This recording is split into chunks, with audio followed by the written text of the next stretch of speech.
Euro stablecoins jump 128% to 673.99 ters as MiCA rules. Byte MiCA-compliant Euro stablecoins reached 673.9 matters in combined market cap, a 128% increase over the past year, according to data CoinMarketCap published on July 7, 2026.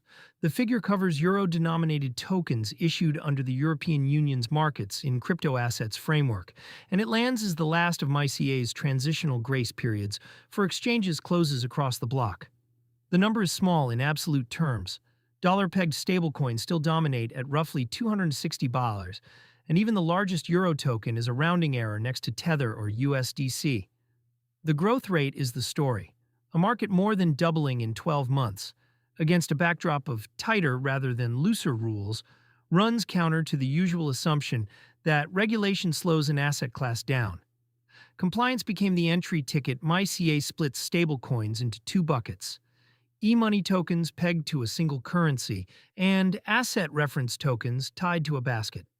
Euro stablecoins fall in the first bucket, and issuers need authorization as an electronic money institution or credit institution to mint them for EU users.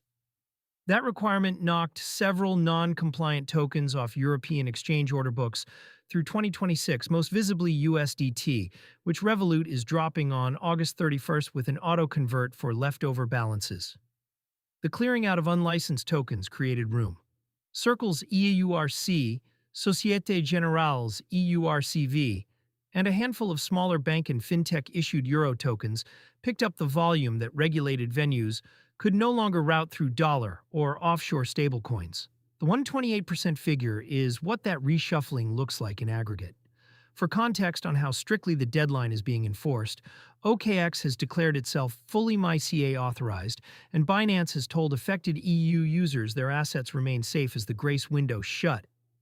Licensed euro stablecoins are the supply these venues can legally offer to European retail users, so their growth tracks the enforcement calendar closely.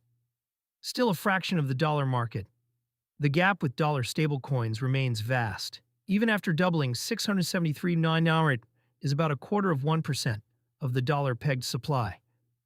Total stablecoin transfer volume hit a record $1.79 trillion in June, and the overwhelming majority of that moved in dollars. Ethereum alone now holds 87% of all stablecoin supply, again mostly denominated in USD. So the euro token market is not challenging dollar dominance.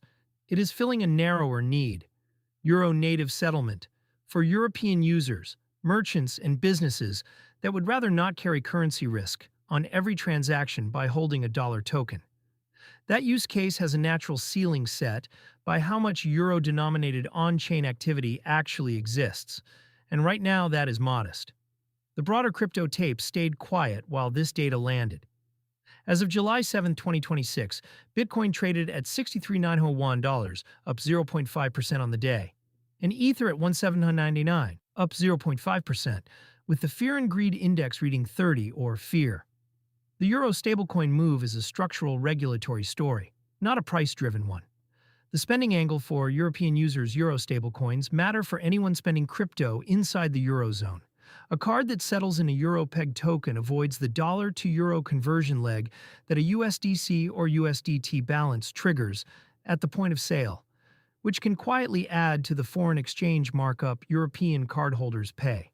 Crypto.com moved on exactly this logic when it added EURC as a euro stablecoin base for spenders. A caveat worth stating plainly: the disclosed conversion is rarely the full cost. Even with a euro stablecoin funding a euro purchase, the Visa or MasterCard network spread of roughly 0.5% to 0.9% still applies, and on-chain top-ups carry gas. Holding a MiCA-compliant euro token removes one layer of currency conversion, not every layer of cost. For users across Germany and the wider EU, that single removed layer is still the clearest practical benefit of the licensed euro supply now coming online. Whether the trend holds depends on issuance staying ahead of demand as more banks enter. Societe Generale, Circle, and a growing list of EU credit institutions have live or announced euro tokens, and MiCA's e-money framework gives regulated banks a clear path to mint their own. If that path gets crowded, the next 12 months could push the euro stablecoin market well past 1 buys without any change in the rules that created it.